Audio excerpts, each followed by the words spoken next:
দুনিয়াতে আমি একমাত্র একা করছি এটা কিন্তু না, 4 লাখের বেশি মানুষ কিন্তু ফেল করছে, ঠিক আছে? সবাই কেন আমারটা নিয়ে পড়ে আছে?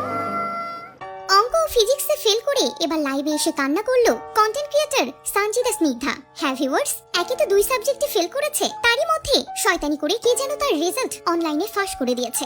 আমার রেজাল্ট পাবলিক হয়ে গেছে, সো আমার মনে হয় যে শেয়ার করছেন একজনের পার্সোনাল জিনিস আপনি পাবলিক করছেন, আপনাকে আমি দেখে নিই। জানিয়ে রীতিমতো কান্নায় ভেঙে পড়েছেন সঞ্জিদা স্নিগ্ধা। লাইভে এসে তাকে বলতে শোনা যায়, আমি 2 সাবজেক্টে ফেল করেছি, তাতে কি হয়েছে? মানুষ কি ফেল করতে পারে না? আমি এমনিতেও আপনাদেরকে জানাতাম যে আমি পাশ করি নাই, কিন্তু বদমাইশি করে আমার রেজাল্ট ছেড়ে দেওয়ার কি আছে?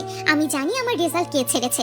রেজাল্ট ছেড়ে আপনি কি এমন করলেন? প্রাউডলি বলবো যে আমি 2 সাবজেক্টে ফেল করছি, সেটা হচ্ছে ফিজিক্স আর একটা হচ্ছে ম্যাথমেটিক্যাল। এক পর্যায়ে সঞ্জিদা স্নিগ্ধার মাকে বলতে শোনা যায়, সে ফেল করলেও আমার মেয়ে, পাশ করলেও আমার মেয়ে। ফেল করেছে তো কি হয়েছে? যে আমার মেয়ের রেজাল্ট এভাবে অনলাইনে ছেড়ে দিয়েছেন, তাদের বিরুদ্ধে আমি আইনি ব্যবস্থা নিব। এক পর্যায়ে কাঁদতে কাঁদতে সঞ্জিদা স্নিগ্ধা বলেন, এবার অঙ্কের প্রশ্ন প্রচুর হার্ড হয়েছিল, কজ এইবারে ম্যাথ পরীক্ষাটা এত হার্ড ছিল, ট্রাস্ট মি, আমি নিজেও কিন্তু ম্যাথে অনেক ভালো স্টুডেন্ট ছিলাম।